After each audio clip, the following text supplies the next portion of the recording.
All right.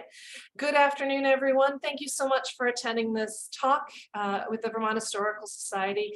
It is my pleasure to introduce our speaker today for the topic, The Great Monopolist of Books, Henry Stevens, Jr. of Vermont, with Denise Gigante. Denise is the Sadie Dernham Patek Professor of Humanities at Stanford University, and is the author of Book Madness, A Story of Book Collectors in America, which was just recently published by the Yale University Press. She will talk more about it, I'm certain, but the book examines the bibliomania that raged in the transatlantic world in the mid-19th century through a circle of collectors, publishers, editors, antiquarians, bibliophiles, and others who gathered around the sale of Charles Lamb's library in New York in 1858. And as you can see in the title of our talk today, there is a Vermont connection to this really interesting moment in American history. I picked this talk as our December talk to kick off our series because I thought a lot of us are thinking about gifting books to each other during this holiday season, and maybe our speaker will inspire you to do some collecting for yourself or from others. So Denise, thank you so much for joining us today, and I will turn it over to you. Okay, thank you very much, Amanda, and thank you everybody who's here. My book is set in 1848, and it looks at the culture of book collecting in America in the mid-19th century. One of the most colorful figures in the book and in the book world at the time, in the transatlantic book world, was Henry Stevens of Vermont, as he was known. Stevens' father was the founder of the Vermont Historical Society, and Stevens figures pretty much throughout my book. He was a pervasive figure. He seemed to be everywhere and to know everybody on both sides of the Atlantic. And I would say that I'm going to talk a little bit about how he figures into the competition for books in the 1840s, which I talk about in the first chapter of my book. And then I want to talk a bit about bibliography as a field that he was largely involved in creating, which is tied to the creation of the public library movement in the mid-19th century, which is the last chapter of my book. So let me just, let me see if I can, okay. So here's the outline of what I want to talk about today. I've given a number of talks on the book itself at fora that might overlap with this one. So the American Antiquarian Society, the Massachusetts Historical Society, the Boston Athenaeum, et cetera, et cetera. The 1840s were a period when historical societies throughout the United States were collecting the materials necessary to write American history. So this was an antiquarian endeavor, it was a bibliographical endeavor, and it was one, again, in which Henry Stevens could not have been more influential. So to do something different in this talk, I'm going to focus on him and his father. So Henry Stevens Jr. as bibliophile above all, bibliopole or bookseller, bibliographer, and then historian antiquary.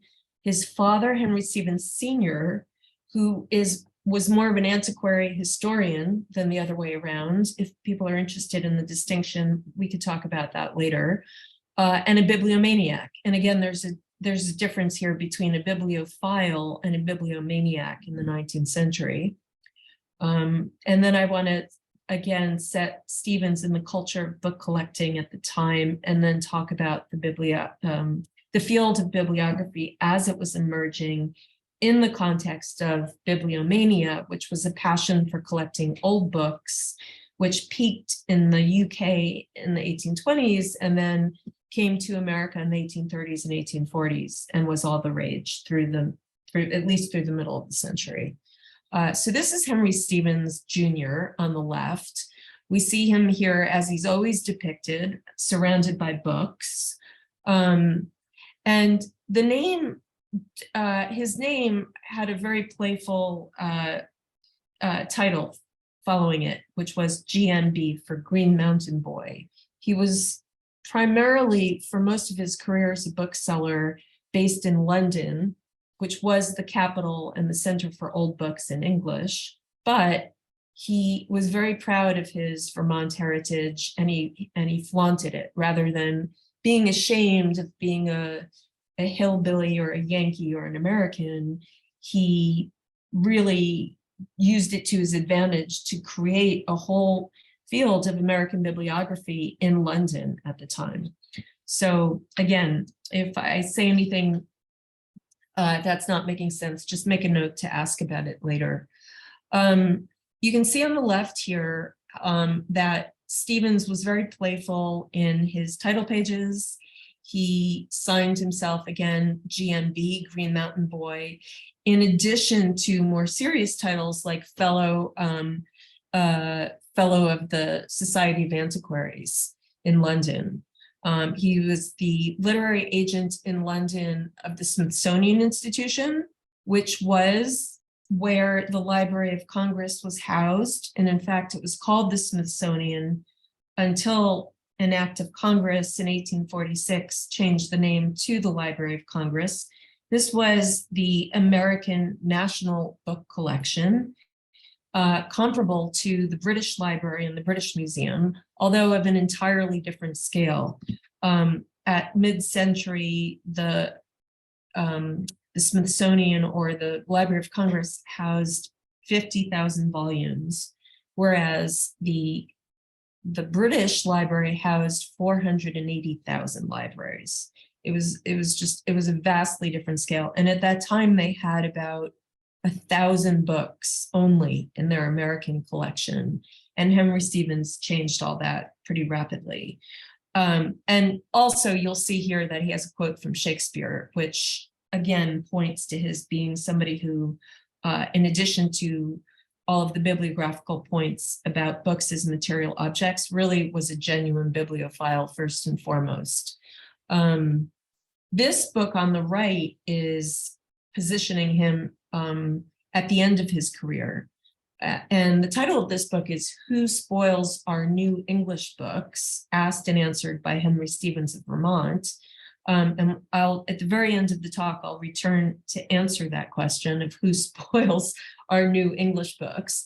But again, you can see how he positions himself playfully using all of the titles that antiquaries tend to heap up after their names. So bibliographer and lover of books, fellow of the Society of Antiquaries of Old England, and corresponding member of the American Antiquarian Society of New England, also corresponding member of the Massachusetts Historical Society, and of the New England Genealogical Society. He's a life member of the British Association for the Advancement of Science, a fellow of the British Archaeological Association, which was full of antiquaries, and the Zoological Society of London, blackballed Athenaeum Club of London. I'm not sure why he was blackballed, and patriarch of Skull and Bones of Yale, where he did his undergraduate work and got his BA from Yale. He was also the librarian at the Yale Library while he was in college. And he was a member of this historical societies of Vermont, New York, Wisconsin, Maryland, and others. They tended to make him honorary members because he sold such a high volume of books to the historical societies. And this last thing is citizen of Novio Magis. This was the name of a supposedly lost Roman city in England, in Kent to be precise. And a very playful group of antiquaries got together and called themselves the Society of Novio Magis. And they would meet at a pub and they would drink and they would talk about all things antiquarian.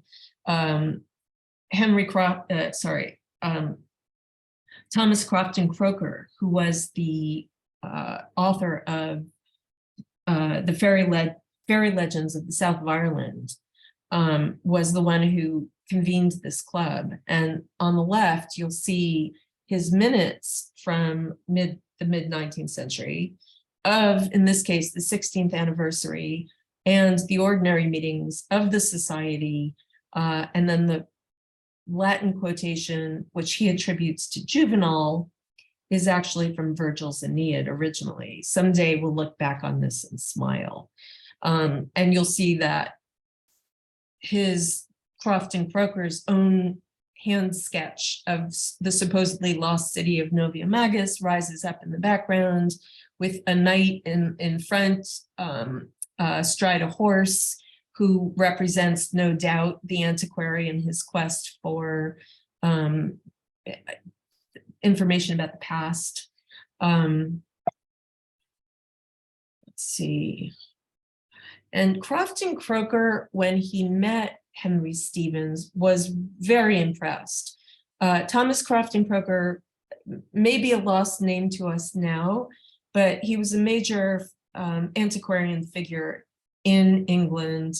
And he really was the one who resuscitated the interest in the fairy legends of Ireland. You know, this was the period when antiquaries were collecting ballads of the borders of Scotland, and the old ballads of England. It was part of a whole movement of recovery of the past. And, you know, Henry Stevens burst on the scene from America and impressed everybody. And so Croker says when he met him, do you know, I rather like the Yankees. There's a blunt shrewdness about them which pleases me, and it has been my good fortune to fall in with some admirable specimens. So Henry Stevens was the specimen, and this is a very tongue-in-cheek reference to the tendency of antiquaries to collect specimens of all sorts of things.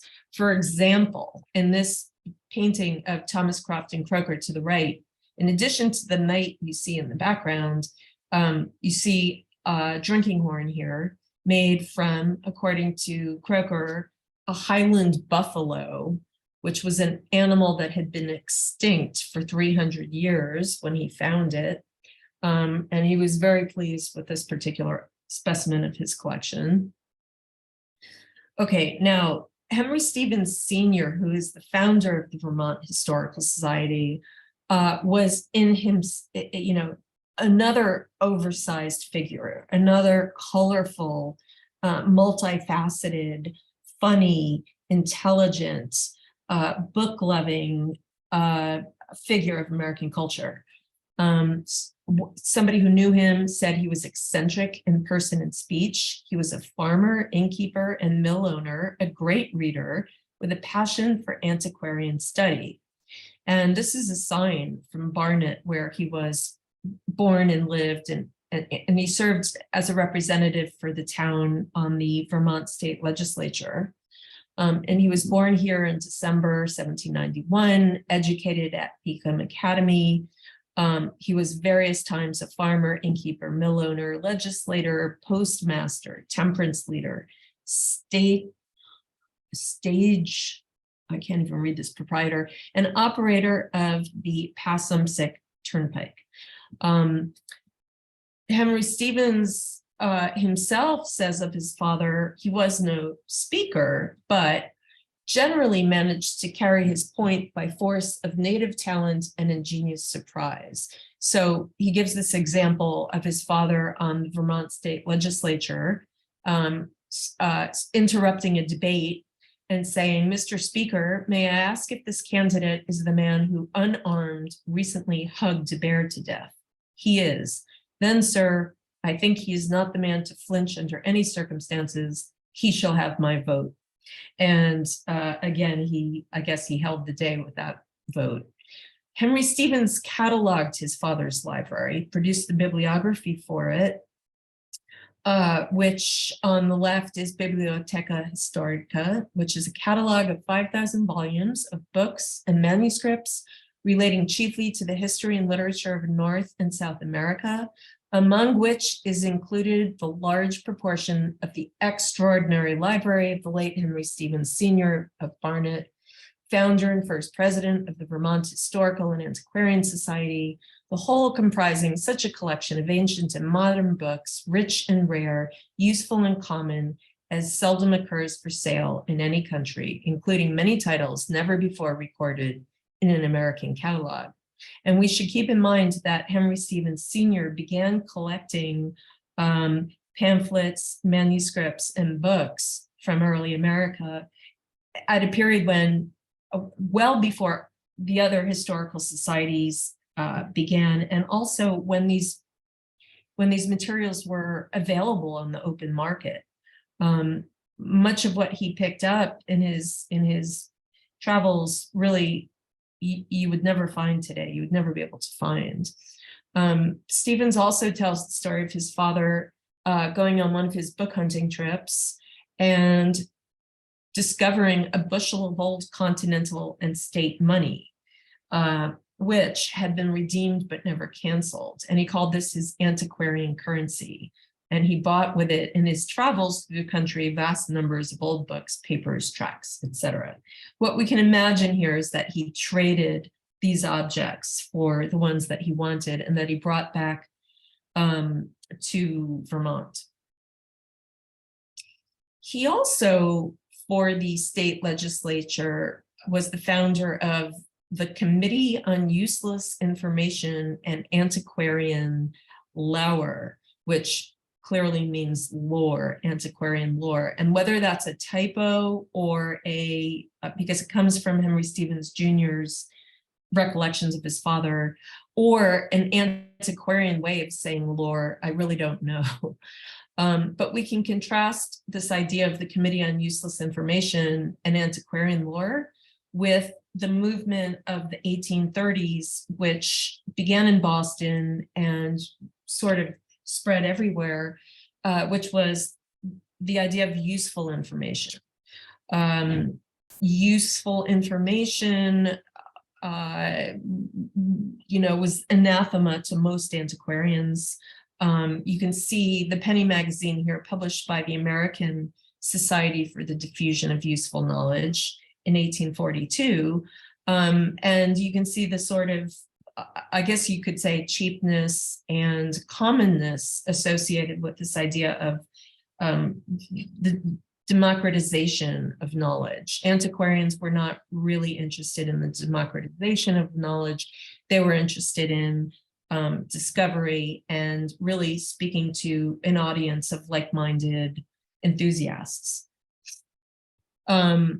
Stevens, now going back to Henry Stevens Jr. himself, would go on book hunting trips throughout New England and the Midwest, which he calls the Middle States. And as he puts it, prospecting in out-of-the-way places for historical nuggets, mousing through public and private libraries and old homestead garrets, chiefly on behalf of Peter Force and his American archives. From Maine to Virginia, many a disused churn, old cradle, dilapidated hen coop, and empty flour barrel had yielded rich harvests of old papers, musty books, and sallow pamphlets. These were bought or borrowed and skinned for Colonel Force, while many collectors and librarians enjoyed the same pickings. So Henry Force was a printer based in Washington, D.C. This is Henry Force, who was not a book collector himself, but on behalf of the Library of Congress, he had a project funded to pull together old American materials, manuscripts, tracts, books, and he reprinted them in his multi-volume American Archives series as facsimiles so that people could have access to them. These American Archives became the basis of the special collections at the Library of Congress in American history. Henry Stevens, in working with Peter Force, who he names as his biggest client at the start of his career, funded Stevens' education at Yale and then at Harvard, where he attended law school for 2 years before he dropped that idea and went to London to become a bookseller. And let me go here to this explanation of what it was like switching over from America to the old world in terms of book hunting.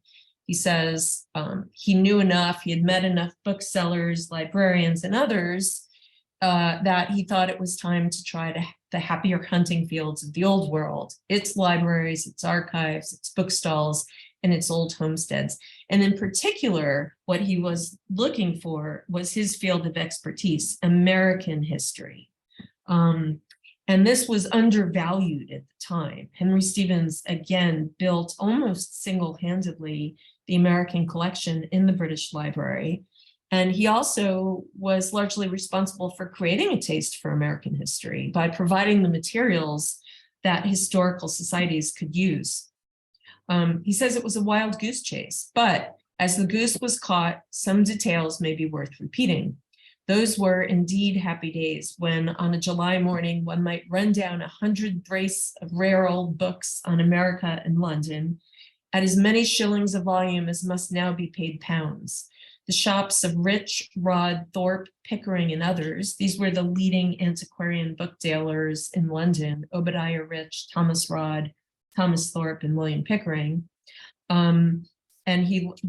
Their shops were looked through the first fortnight that he was in London, and books to the amount of more than £1,000 turned down and reported to American clients. They were scrambled for in Boston and New York like hot buckwheat cakes at a college breakfast. It was hardly possible to sweep them together fast enough. So you can see here how he is catering to a hunger for this growing field of American bibliomania, which was focused on American history, and not just the history of the United States, but the history of the Americas as it was broadly understood, North and South America included. So let's go back now. I wanted to point out that secondly, after Peter Force, his major client was John Carter Brown of Brown University, and the John Carter Brown Library that Brown was building at the time is still on the Brown campus. It still contains the antiquarian collection that Brown collected, largely thanks to Stevens. Stevens was his London agent and his agent in the United States, and was second to, well, I guess on a level with Force. James Lennox then took over as Stevens' leading client and became the biggest book collector in the US, focused on the field of American history, because that's what Stevens was able to provide him with. He basically converted Lennox from Bible collecting to American history. And this is the Lennox Library on the left that became a monument of the Gilded Age in New York. It was the most massive individual collection that had been produced in the country.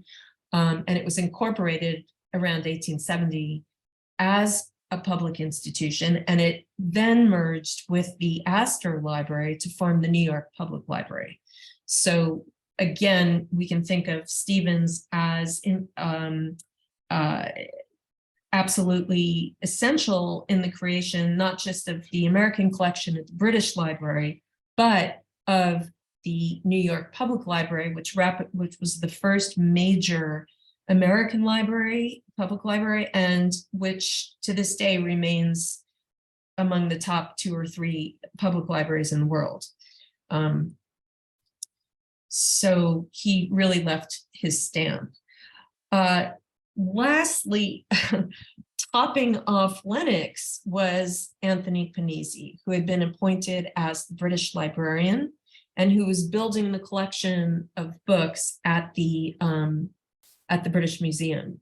He had received a grant from the British government to build, as he called it, a public library containing from 6,000 to 7,000 printed volumes, giving the necessary information on all branches of human learning from all countries in all languages, properly arranged, substantially and well bound, minutely and fully cataloged, easily accessible and yet safely preserved, capable for some years to come of keeping pace with the increase of human knowledge.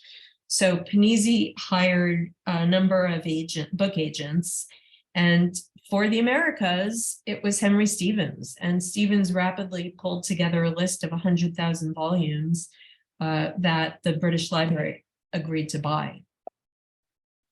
This made him a menace for other booksellers. So we have Charles Welford, who was originally, who was the son of a London bookseller, who was a major bibliographer himself and a collector of antiquarian books, who found himself in London in 1845 competing with Stevens.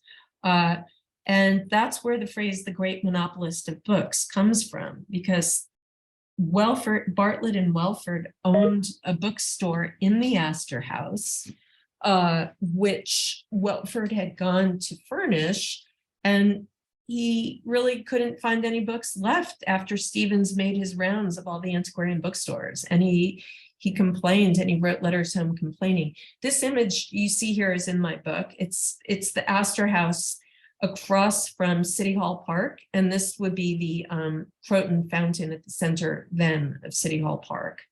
Here's another view of the Astor House, which you'll see all these tended stores with what are these things called? Awnings. The bookstore was one of them, but it was only one of various commercial enterprises. This was the largest hotel in the United States at the time, and it opened in 1842.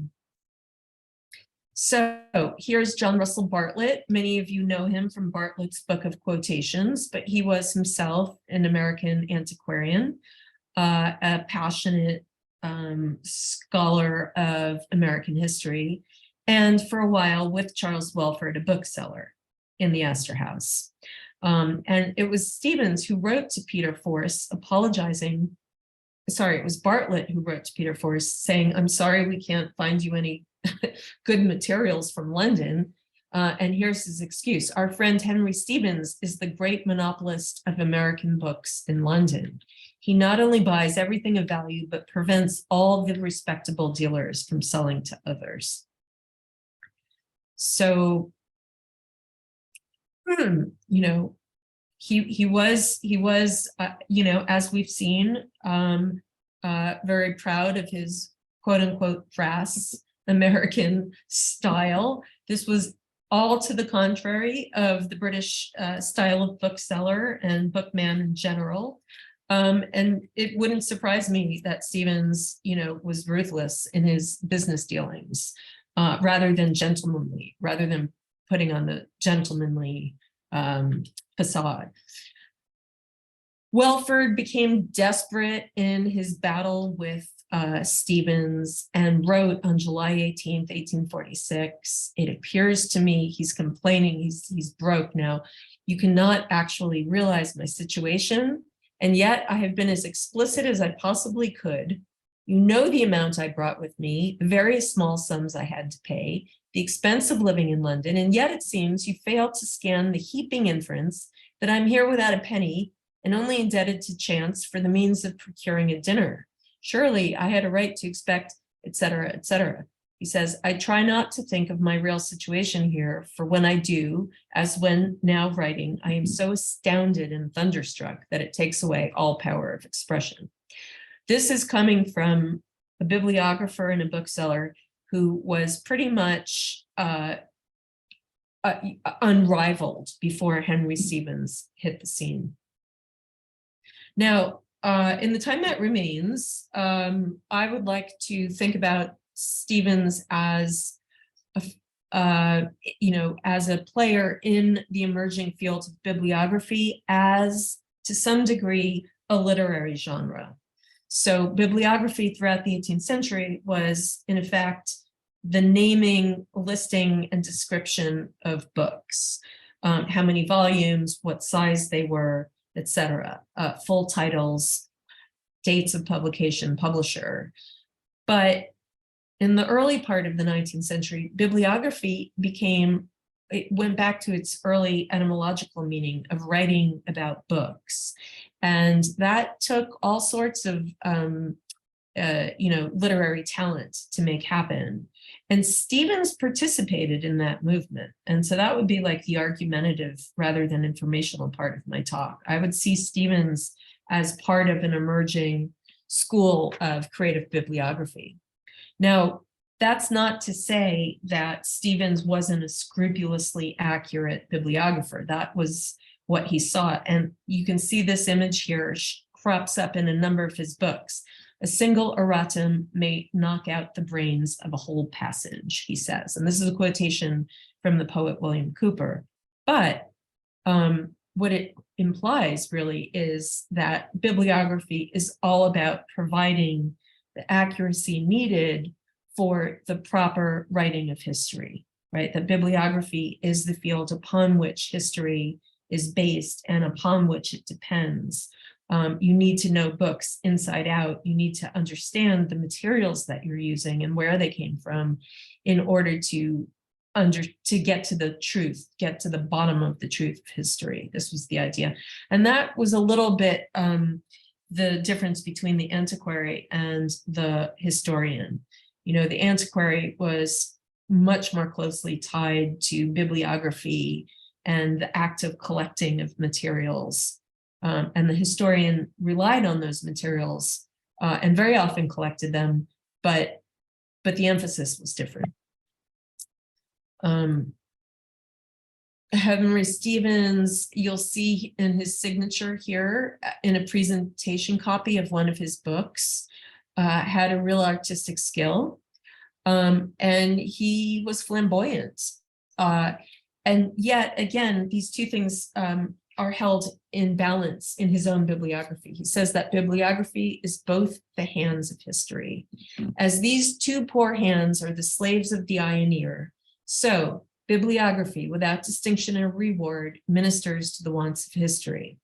He who catalogs, so this would be the lower senses, right? The hands as associated with touch, with manual labor, versus the eye and the ear, which is the cognitive center of historical writing. So bibliography without distinction or reward ministers to the wants of history. He who catalogs beetles or starfish, that would be natural historians, in a language that never lived, is by common consent a savant and may walk with his brows above his temples, unrebuked in the paths of science, while he who diligently ransacks the remotest nooks, clears away literary rubbish, sorts calendars, and elaborately describes the dry and isolated materials of history, arranges, indexes, describes, and catalogs books and manuscripts, must content himself with the unappreciated errors of the bibliographer. So, you know, he was playful in his very description of the labor of bibliography. To some extent, this style of bibliography goes back to the medieval bibliomaniac, Richard de Bury, as he was known, who had produced a collection of 20 essays about books. So this would be the earliest in the British tradition that I'm aware of anyway, of bibliography as a literary genre. And the difference here is that, and then this disappears pretty much until the Romantic period or until the 19th century. You can see here that these titles, although he's writing about books, they're still sort of objective objects. The idea of a personal relationship to books and of personal experience entering into one's relationship with a book is something that enters really bibliography in the 19th century. And largely with this guy, Thomas Frognall Dibdin, who was the coiner of the term or popularizer of the term bibliomania, or the collecting, again, the frenzy for collecting old books. And you can see here by a list of Dibdin's titles that he was very playful in making bibliography blend in hybrid form with other genres. So, for example, the specimen of the British Library is a fairly straightforward description or bibliography of British books, while Bibliomania or Book Madness bore two different subtitles. One was a treatise on the causes, symptoms, etc. of this fatal disease, and then the other becomes a romance, a bibliographical romance. He has a poem that he began, an epic poem titled Bibliography. He only published one book of it. He has a dialogue in the form of the Bibliographical Decameron, which is the most expensive book in the world, and the one whose sale in 1812, the Roxburgh Club, was founded to celebrate. He has bibliographical, antiquarian, and picturesque tours in France and Germany, and then in the northern countries of Britain. He has a manual, a library companion, or the young man's guide in old man's comfort in the choice of a library. And he has, in effect, a bibliographical autobiography, reminiscences of a literary life. And that genre of bibliographical autobiography is one shared with other Romantic writers like Coleridge, who wrote his Bibliographia Literaria in 1817. Shoot, I was looking for the others, but I don't see them here. So let me just stick with Dibdin. And Dibdin took creative license with bibliography. He, above all, wanted to create a taste for bibliography as a form of belles lettres, right? As a literary art. And one of his critics, William Andrew Chatto, who is a wood engraver, says, he could have been much rougher on Dibdin than he was. He says, I'm perfectly aware of Dr. Dibdin's numerous blunders, but his books are generally so beautifully got up, and he seems to be such a good-natured, unconscious, heedless blunderer. He says that I didn't have the heart to lay hands upon him as I could have done. So Dibdin takes the title of the bibliomania here as a type of book foolery, which goes back to the Book of Fools.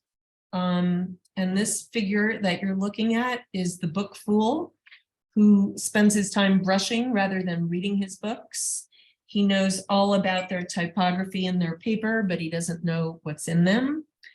Fool's cap is the paper size that we get in the form of a watermark. This is one of the earliest paper maker stamps, right, that identify the paper maker.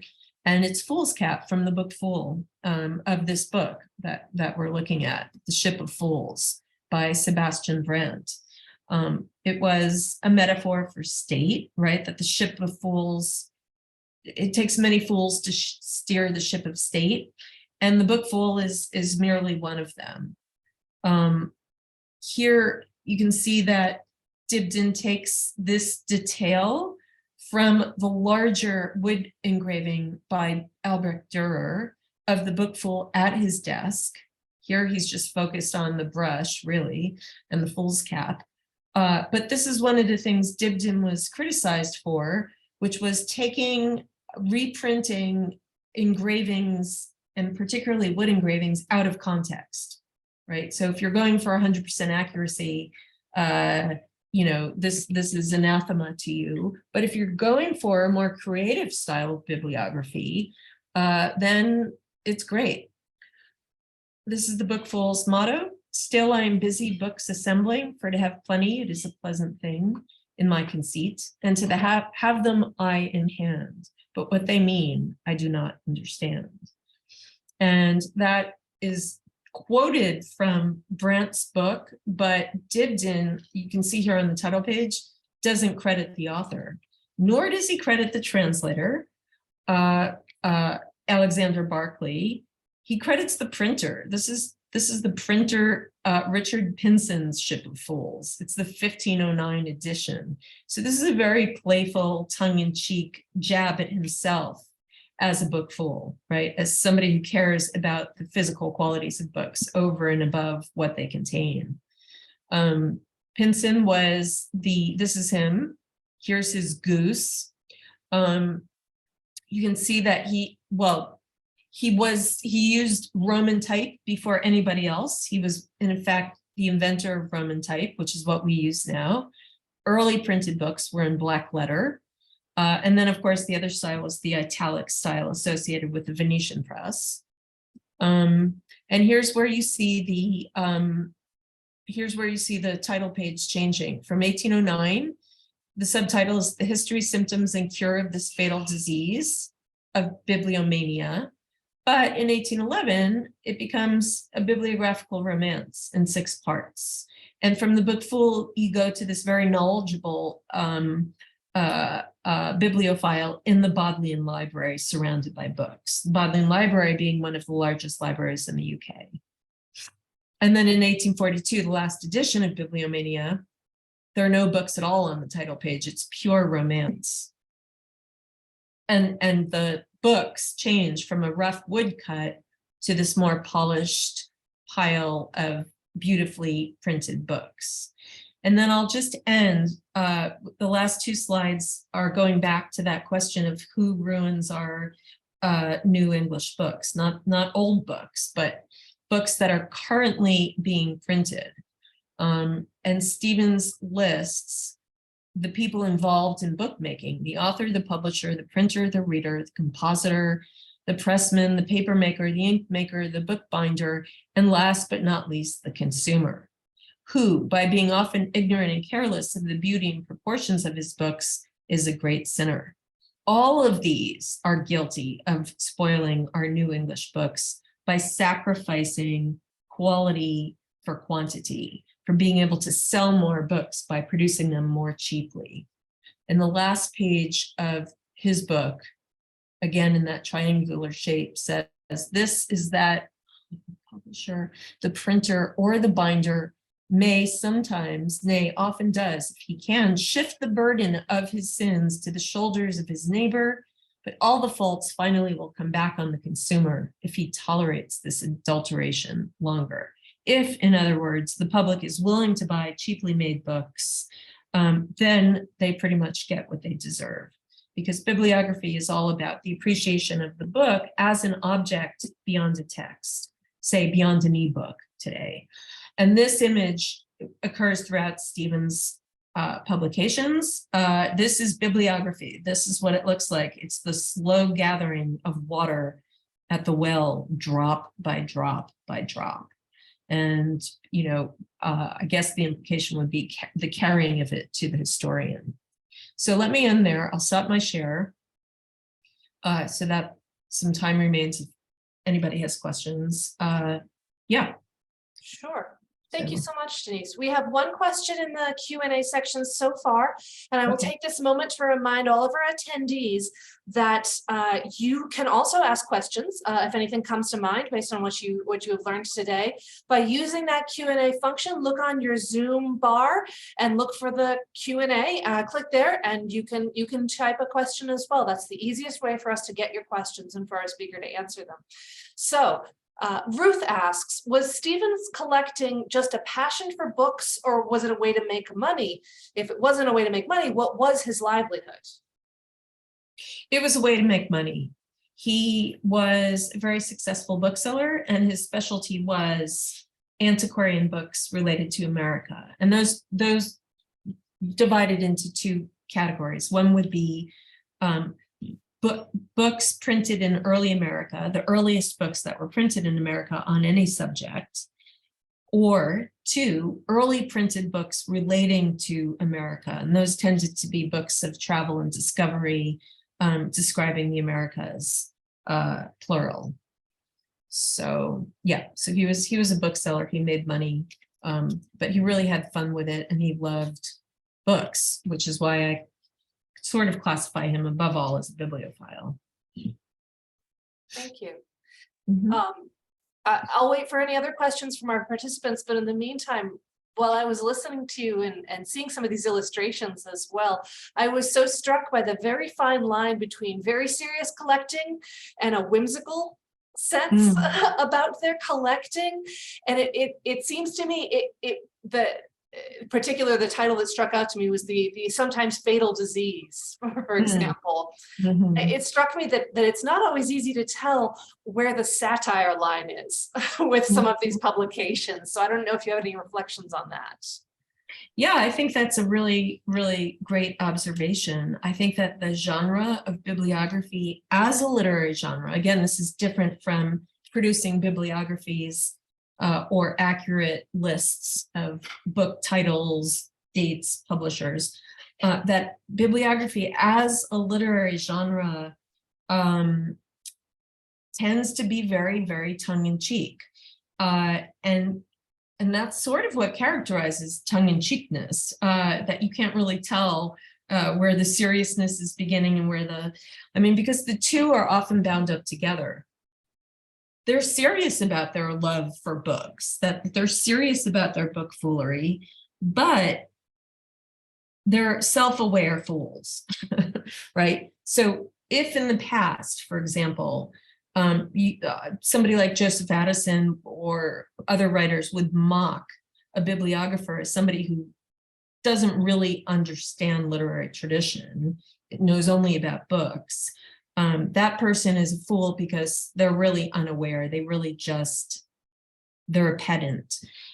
By the 19th century, again, you can mock the book fool from the position of being one of them, positioning yourself as being one of them. And that's why I was pointing out the credit of the ship of fools to the printer. That's an in-joke, really, for people who love books, to credit the book to the printer.